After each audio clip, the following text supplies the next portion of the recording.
எஸ்டிஎஃப்ஏ எங்கே கிளம்பிட்டோம் அப்படின்னு பார்த்தீங்கன்னா ஒரு மாதிரி டிப்ரெஷனாக இருந்துச்சுங்க. சரி மூவி போகலாம் அப்படின்னு சொல்லிட்டு நான் மட்டும் தாங்க தனியாக போகிறேன். இல்லை தனியாகவே இருந்து தனிமை ஒரு விதமான ஒரு போதைன்னு சொல்லுவாங்க. அந்த அந்த போதைக்கு கொஞ்சம் அடிக்ட், தனிமைங்கிற ஒரு போதைக்கு. எனக்கு தனியாக இருந்தாலும் நான் என்ஜாய் பண்ணுவேன், குரூப்பாக இருந்தாலும் என்ஜாய் பண்ணுவேன், எப்படி இருந்தாலும் என்ஜாய் பண்ணுவேங்க. ஏன்னா நான் என்ஜாய் பண்ணுற ஒரு அந்த இதுக்கு வந்துட்டேன். இப்படி 10 மணிக்கு மூவிங்க, எந்த மூவிக்கு போகிறோன்னு எனக்கும் ஐடியா இல்லை. ஸோ இது லாக் எடுக்கலாங்கிறது ஐடியாவே எனக்கு இல்லை. சரி நம்ம சும்மா அந்த டிராஃபிக்கில் போவோம்ல, நைட் 1 மணிக்கு தான் ரிட்டர்ன் வீட்டுக்கு போக, இப்போ போகும்போது கொஞ்சம் டிராஃபிக்காக இருக்கும். ஸோ அந்த வியூ நல்லா இருக்குதா அப்படின்னு சொல்லிட்டு பார்க்கறதுக்காக தான் லாகே எடுக்க ஆரம்பித்தேன். சரி இதை நம்ம வீடியோவே எடுத்துடலாம் அப்படின்னு சொல்லிட்டு தாங்க வீடியோ எடுக்க ஆரம்பிச்சிட்டேன்.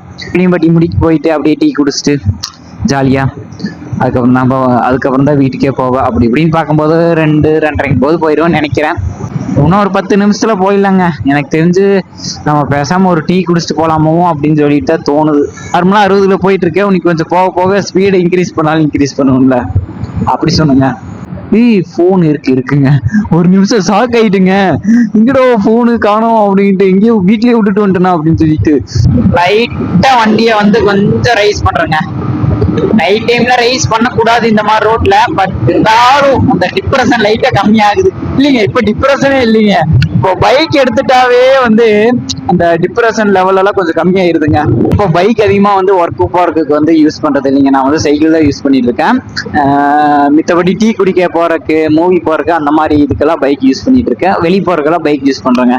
ஒர்க்குக்கு மெயினா ஒர்க்குக்கு நான் சைக்கிள் தான் யூஸ் பண்ணிட்டு இருக்கேன். இப்போ அப்பப்போ சைக்கிள் யூஸ் பண்ணிட்டு இருக்கேன். ஏன்னா சைக்கிள்ல இந்த இயர் எண்டிங்ல ஒரு நல்ல ரைட் பண்ணணும், ஒரு 500-1000 கிலோமீட்டர் ஓட்டணும். ஐயோ அதுவும் சொல்லிட்டேன்னா 500-1000 கிலோமீட்டர் ஓட்டணும் அப்படின்னு சொல்லிட்டு ஒரு ஐடியாவில் இருக்கேன். மேக்ஸிமம் 500 கிலோமீட்டருக்கு மேலே தாங்க ஓட்டுவோம்.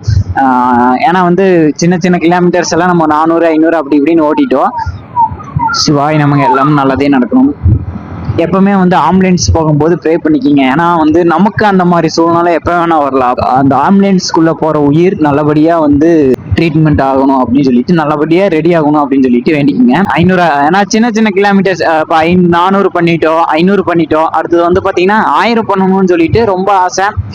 ஆனா 1000 பண்ண முடியுமான்னு கேட்டீங்கன்னா நமக்கு இருக்கிற டைம் தான் பத்தாதுங்க. ஏன்னா ஒர்க்குக்கு போகணும். இப்போ 3 நாள்னா 3 நாள் நான் எப்படியே ரைட் பண்ணி அப்படி இப்படின்னு 500 கிலோமீட்டர் ஓட்டிடுவேன். 3 நாளுங்கும் போது நம்ம சனி ஞாயிறு அப்படின்னு சொல்லிட்டு திங்கள் அப்படின்னு சொல்லிட்டு 2 நாள் மட்டும் லீவ் போட்டா போதும். இப்போ 500 கிலோமீட்டர் டார்கெட் பண்ணி இங்கிருந்து சென்னை அந்த மாதிரி ஏதோ ஒரு பிளேஸ் டார்கெட் பண்ணி போகும்போது நம்ம போயிடல. ஒரு 3 நாள்ல 500 கிலோமீட்டர் சைக்கிள தாராளமா போயிடலாம். போயிட்டு ரிட்டர்ன் நம்ம பஸ்ல ஏறினா கூட நைட் ஏறினோம்னா வச்சுங்க, மார்னிங் எல்லாம் கொஞ்சம் சிக்கிரமாவே ஒர்க்கு கூட போயிடலாம். பார்ப்போம். 1000 கிலோமீட்டர் பண்ணணும்னு சொல்லிட்டு ஒரு ஆசை. அதுக்கான டைம் சூழல் அமைஞ்சிச்சுன்னா கண்டிப்பா நம்ம 1000 கிலோமீட்டர் பண்ணிடலாங்க. இருங்க ஓரத்துலயே நின்று பார்த்துட்டு போயிடுவோம்.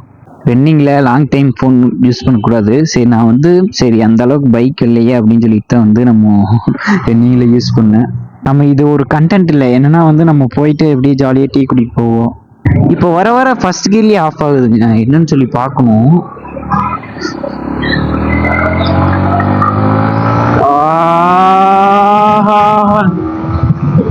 அடிபொலி. இந்த சவுண்ட் கேட்க கேட்க அப்படியே காதெல்லாம் சூப்பரா இருக்குங்க. அந்த சவுண்டு தாங்க சூப்பர் பைக். அந்த சவுண்டு சூப்பர் பைக்ல வாழ்க்கையில ஒரு டைம்னாச்சு ட்ரை பண்ணணுங்க. அவ்வளோ ஆசைங்க சூப்பர் பைக் ஓட்டணும் அப்படின்னு சொல்லிட்டு.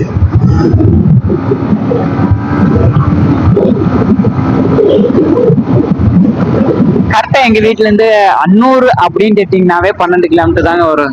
3 தேட்டர்ல எந்த தேட்டர் போனாலும் 12-13 அந்த கிலோமீட்டர் தாங்க வரும். டைம் நல்ல முடிவாத எடுப்பேன், இருந்தாலும் கொஞ்சம் யோசிப்பேன், கொஞ்சம் குயிக்கா முடிவு எடுத்துடுவேங்க. ஆனந்தா ஆகட்டும் பாத்துக்கலாம் அப்படிங்கிற மாதிரி, என்னானாலும் பாத்துக்கலாம், நம்ம தானே ஃபேஸ் பண்ண போறோம் அப்படின்ட்டு குயிக்கா முடிவு எடுத்துடுவேன். 120 ரூபாய்க்கு தாங்க பெட்ரோல் அடிச்சிருக்கேன். சரி இங்கிருந்து ஒரு 20 அப்படியே எக்ஸ்ட்ரா போனாலும் வீட்டுக்கு போற கரெக்டா இருக்கும் அப்படின்னு சொல்லிட்டு தான் ஒரு 120 ரூபாய்க்கு அடிச்சேன். எஸ்டிஎஃப்ஏ நம்ம டீயெல்லாம் குடிச்சு முடிச்சுட்டு வந்தாச்சுங்க. என்னாச்சுன்னா நான் டீ குடிக்க போன இடத்துல சரி அங்கே போயிட்டு நம்ம பேசுவோம் அப்படின்னு சொல்லிட்டு ஃபோனும் பார்த்தீங்கன்னா பவர் பேங்க்ல சார்ஜர் போட்டு விட்டு நானும் விட்டுட்டுங்க. அப்புறம் அங்கே போனோம், அங்கே எத்தனோ பசங்க, 30-40 பசங்க உண்மையுமே செம்ம அட்ராசிட்டி பண்ணிட்டு ஜாலியாக இருந்தாங்க. ஏன் இப்போ நான் வீடியோ எடுக்க ஆரம்பிச்சேன்னா வச்சுக்கோங்க, நைட் டைம்ல அந்த ஸ்பீடாக போகும்போது அந்த மூமெண்ட் சூப்பராக இருக்குங்க. அதங்காட்டி தான் வீடியோ எடுக்கலாம் அப்படின்னு சொல்லிட்டு வீடியோ எடுத்தேன். அப்படிங்கிற ஒரு டேன் ஒண்ணு வரும். அப்படியே ஃபுல்லா அழுத்திட்டு போறேன் பாருங்க. வா வாபல் ஆகுது வாபல் ஆகுது வாபல் ஆகுது. வாபல் ஆச்சுங்க. ஓ ஐயோப்பா, பெருச்சாலி ஓடுதுங்க பெருச்சாலி. அப்பப்பா நைட்ல ஃபாஸ்டா ஓட்டுற ஃபீல் இருக்கு பாருங்க. உண்மையாலுமேங்க வாழ்க்கைங்கிறது ஒரு எப்படி சொல்றதுன்னு எனக்கு தெரியல. அப்படியே என்ஜாய் பண்ணி வாழணுங்க. ஒவ்வொரு நொடியும் கஷ்டம் இருக்கும், கஷ்டத்தை நினைச்சிட்டே இருந்தா கஷ்டம் தாங்க இருக்கும். அதங்காட்டி இருக்கிற நொடியை என்ஜாய் பண்ணி வாங்க. நானும் அப்பப்போ அப்படிதாங்க ரொம்ப ரொம்ப புலம்புவேன். அப்பப்போ புலம்புவேன். இந்த மாதிரி பைக் எடுத்துட்டு அப்படியே 2 கேப்ல இப்படி அடிச்சோம்னா வச்சுங்க, எல்லா ஃபீலிங்ஸும் பறந்து ஓடிடும். உண்மையிலுமேங்க நிறைய டைம் புலம்புவேன். கொஞ்சம் கொஞ்சம் புரிஞ்சிருச்சு, இதுதான்டா லைஃப், நம்ம என்ஜாய் பண்ணி வாழணும். ஏன்னா நம்ம மிடில் கிளாஸ் தாங்க. என்னதான் இருந்தாலும் எல்லா விஷயத்துக்கும் கஷ்டம்தான். அப்படிங்கும் போது இருக்கிறத வச்சுட்டு என்ஜாய் பண்ணு. இல்லாத ஒரு விஷயத்துக்காக ஏங்கிட்டு இருக்கிறத விட இருக்கிறத வச்சு என்ஜாய் பண்ணு. அது நம்மளால வாங்க முடிஞ்சுன்னா கண்டிப்பா உண்மையிலுமேங்க அப்படிதாங்க. எனக்கு கேமரா வாங்கணும்னு ஆசை. பட் அது ஒரு 30-40-50 ரூபா பக்கம் செலவாகுங்க. 50,000 ரூபா. இப்போதைக்கு நம்ம இது போன்ல பண்ணுவோம். அதுக்கப்புறம் கேமரா வாங்குவோம். அதுக்குன்னு கேமரா வாங்கிட்டு தான் வீடியோ போடுவோன்ட்டெல்லாம் இல்லைங்க. எனக்கு டைம் கிடைக்கிற நேரமெல்லாம் எடுத்து வீடியோ போடுவேன். அதே மாதிரிதாங்க இன்னைக்கு சனிக்கிழமை அப்படியே படத்துக்கு போயிட்டு ஜாலியாக ஏதோ ஒரு வீடியோவே எடுத்துட்டேன். அந்த மாதிரிதாங்க லைஃப் வந்து புலம்பிட்டே இருக்கிறத விட இறங்கி வேலை செஞ்சிருங்க. உங்களுக்கு எது பிடிக்குமோ அதுக்காக வேலை செஞ்சிருங்க. நான் இப்போ நல்லா தெளிவாயிட்டுங்க. கரெக்டா ஜூலை மாசத்துல இருந்து செகண்ட் ஹாஃப் 2025 செகண்ட் ஹாஃப்ல இருந்து போன ஜூலைல வந்து ஒரே ஒரு நாள் தாங்க லீவ் போட்டிருக்க கம்பெனி. எனக்குள்ள வந்து ஒரு டார்கெட் செட் பண்ணியிருக்கேன். ஓகேங்களா, 2 நாள் 3 நாள். ஸோ அது வந்து எங்கேயாச்சும் வெளியே ரைடு போனா அதுக்காக மட்டும் 2 நாளுங்கிறது. அந்த ஒரு நாள் அப்படிங்கிறது ஏதோ உடம்பு சரியில்லை அப்படிங்கிறது மட்டும்தான். டோட்டலா வந்து 3 லீவ் 2 லீவ் தான்.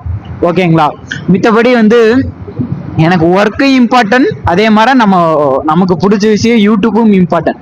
அப்படிங்கும் போது வந்து நம்ம ஹார்ட் ஒர்க் எடுத்துதான் ஆகணும். ஓகேங்களா, தூங்காம கஷ்டப்படுறதுதான் கொஞ்சம் கஷ்டமா இருக்குங்க. ஏன்னா நைட் ஷிஃப்ட் எல்லாம் போயிட்டு அது ஒரு மாதிரி கஷ்டமா தான் இருக்கு. பாத்துக்கலாம் விடுங்க. ஏன்னா நைட் ஷிஃப்ட் போனாதாங்க காலையில ஏதோ ஒரு வீடியோஸ் என்னால பண்ண முடியும். அதங்காட்டி தான் எனக்கு வந்து நைட் ஷிஃப்ட் பிடிக்குது. பாத்துக்கலாம். வாழ்க்கையில எவ்வளவோ பிரச்சனையை பார்த்துட்டுங்க. பாத்துக்கலாம் விடுங்க. அப்புறம் என் பர்த்டேக்கு நிறைய பேச முடியலைங்க அந்த வீடியோ.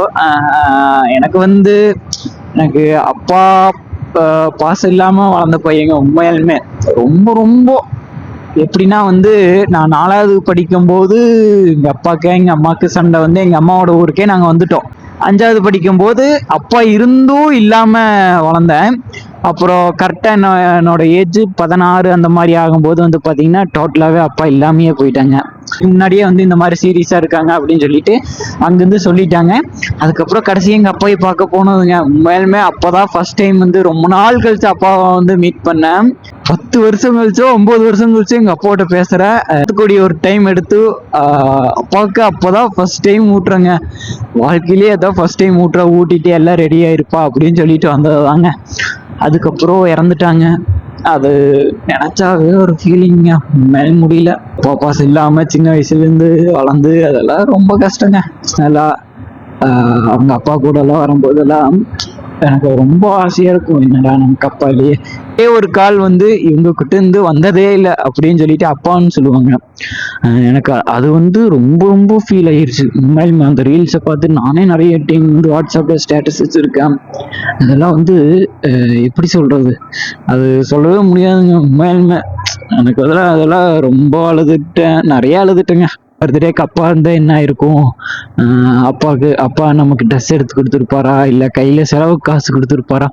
ஏன்னா அப்பா கிட்ட இருந்து இது முடிக்க எதுவுமே நான் வாங்கினது இல்லைங்க. உண்மையிலுமே அதே மாதிரி எல்லாத்துக்குமே வந்து அது குலதெய்வ கோயில் அப்படின்னு சொல்லுவாங்க. இது முடிக்கி 2024 தான் வந்து நான் அந்த குலதெய்வ கோயிலுக்கே வந்து போனேன்.